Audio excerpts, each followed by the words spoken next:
Hey there everyone, welcome back to the channel. If you're new, welcome. I hope you like what you hear and you get something useful out of this. So what I'm going to talk about today is the three oil analysis results that I have for my Ram 2500 6.4 liter Hemi. So I've done three samples now, one at about 7,600 miles, one about 10,500 miles, and then the third at about 12,100 miles. So what I use this truck for is mainly it's my daily driver to work. I have a 9-mile one-way commute, so it falls into the severe service category. And the other thing that puts it in that category is that if I'm not daily driving it, especially on weekends and throughout the summer, we pull a 32-foot, 7,000-pound or so bumper pull trailer to go camping, go see family, stuff like that. So over the course of this oil change, I used two different oil filters. I started out with the Wix 57060. I prefer the regular Wix to the Wix XP filters because the standard Wix filters have a smaller micron rating than the Wix XP. So just to give you some numbers here, the Wix is 99% at looks throughout the range of various filters that they offer. It looks like it's between 21 and 23 microns, whereas the Wix XP is 99% at 30 to 35 microns. And while that may not seem like a big difference, it can make a huge difference on whether a piece of debris that gets through the filter can do any damage to your engine or not. The second filter I used is was a AMSOIL EAO17, and that is, so the rating on that filter is 99% at 20 microns. They absolutely do a phenomenal job at filtering the oil. So, but one thing to note about that is that AMSOIL does not recommend the EAO17, the EA15K50 or any of their EAO or EA15K filters for any Ram or other Chrysler 5764 MDS engines. They had a rash of problems where some engines for an unknown reason were clogging the filters. I mean, well before the standard oil change interval, even as little as I've seen some people that have had fault codes and super low oil pressure even as early as like 2,000 miles or something like that. So while it's not recommended, it may potentially work. The other thing that they have mentioned is that if you do run an AMSOIL filter on those engines, that you at least change them at the standard interval. So the most I put on this EAO17 filter was about 4,500 miles, and I saw virtually no change in oil pressure. So what I'm going to get into next is I'll get right into the analysis results from the last, and all three samples will be on this chart that I pull up for you guys. Iron was 93 on the first sample, 100 on the second sample, 111 on the third sample. I believe that change in and you'll see it in all of these, the wear metals. I think the large increase on the first sample is just strictly due to the filter. The unfortunate part is I was hoping to be able to get a particle count data, but it's not possible on engine oils. Something about the process makes it very hard to perform a particle count analysis on dark oil. So chrome, nickel, and aluminum were relatively low. Again, aluminum, really popped up in the first analysis, a little bit in the second, and then no additional in the third. Copper, same story, started out 178 in the first sample, then 200 and 209 in the second and third. Lead and tin, which I'll touch on this a little later, started out relatively low, and then tin made a big jump on the third sample, and lead also showed up in the last sample. So for contaminant metals, silicon, sodium, potassium, same kind of thing. They showed up in the first, or they really accumulated in the first sample, and then their increase was slowed significantly for the second and third samples after I installed the EAO filter. So onto the multi-source metals, molybdenum and boron are typically additive metals. So again, those decrease over time. The reason the boron is orange is because it is low for the signature series 040. I'm not quite sure what that's really attributed to. I'm assuming it's a formulation change.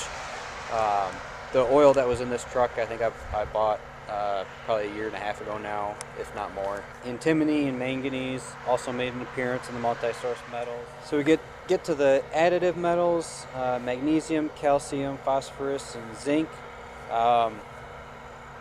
Pretty much these are just in there from the additive. The other thing, that if you see any of these go up, it means you have other problems, potentially coolant leaks inside the engine, or you're ingesting, some compound out of the air around you, and it's making it into the oil. So like I said, the first sample, I put 7,631 miles on. The second sample, 10,580 total miles, and then the third sample was 12,134 miles.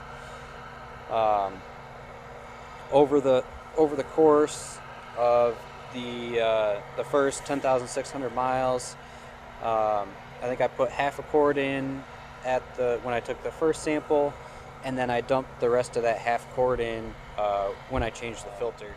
Fuel dilution was higher on the first sample, and I think that's due to the time in which I took the sample. I took it kind of pretty much right in the middle of winter, and so between all the short trips, the extended warm-up, the extra fuel that's being dumped into the cylinder to get the engine started and keep it running well, definitely attributes to that. So viscosity is one of your telltale signs of how your oil is doing. So the range for a 040, or for a 40 weight oil, is 12.5 to 16.3.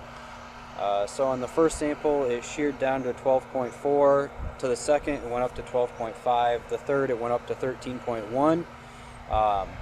So as you can see, in terms of viscosity, there's still life left in the oil, but it's definitely getting close to the end of its life. Base number, so this is one of those things that would be really nice to have a true initial starting value of. First sample came back at 2.7, the second at 2.55, and the third at 2.41. Pretty even decrease, really, given I'll get into the kind of the load on each of these samples really here in a minute. Oxidation increases. So first sample was 44, second was 49, third was 54, and then nitration the first sample was 14, second sample was 14, and then the third sample was 16. Real quick, limits. So limits for the base number are basically kind of percentages of the initial base number. Oxidation and nitration is kind of the same way. It's an increase from the initial number, and I'll probably put those up on the screen there for you too. Now let's get into let's kind of break this down a little bit.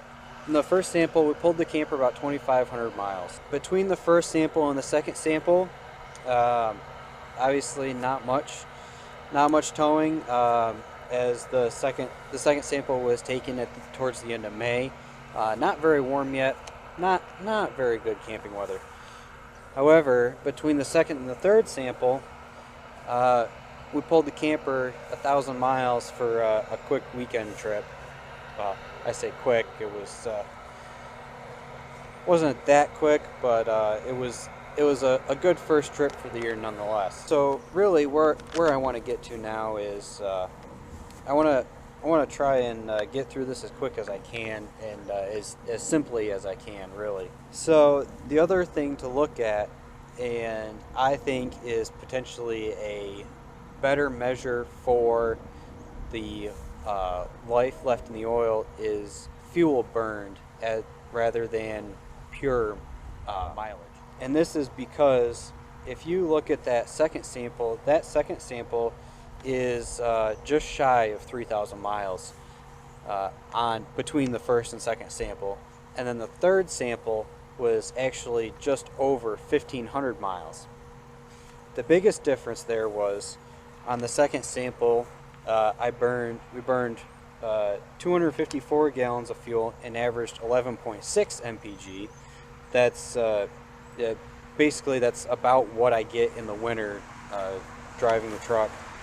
And then the third sample, the trip we took on this third sample was to Nebraska, and we had some probably 20 or 30 mile an hour crosswinds. So in the just over 1,500 miles, we burned 222 gallons of fuel, and the average for that sample was about 7 mpg. So looking at the base number and the oxidation, you can really see that fuel burned is definitely a better indicator of oil life than pure mileage. So if you do the math on the changes based on a mileage, you would end up with the change, let's say per 1,000 miles, would be double on the third sample compared to the second sample, versus looking at it per 100 gallons of fuel burned, it's actually almost identical. And the same thing with the oxidation, 2 versus 2.3 per 100 gallons of fuel, and you would likely see it, you know, the number for the third sample would be double because it was half the number of miles, but still almost the same, or the exact same change. Well, so how far you want to run AMSOIL Signature Series and 6.4 liter Hemi is really up to you. You can run at the standard interval, the 8,000 maximum of 8,000 miles that's in the manual. You could run to 10,000 miles because, you know, that's where you draw the line. You can definitely push it to 12,000 miles, and AMSOIL actually guarantees that no matter what your duty cycle with Signature Series, you will be able to get to 15,000 miles. Now, what filter you run is up to you. If you want to run the recommended AMSOIL filter, that's going to be the Wix 57060 filter. If I don't want to recommend running any the AMSOIL EA15K or EAO filters. Thank you guys for watching. If you like what you see and hear, hit that like and subscribe button so you don't miss any of my next samples. My next sample is going to be when the oil life monitor hits 0. It's about 25% right now, and I will actually have at least 4,500 miles towing on this oil sample. So it'll be a pretty significant portion of this first oil change, and it'll be a real interesting comparison between the first sample off of this set of reports versus this one. Hope you guys stick around and watch some of the other videos, and come back to watch some more later. Have a great day.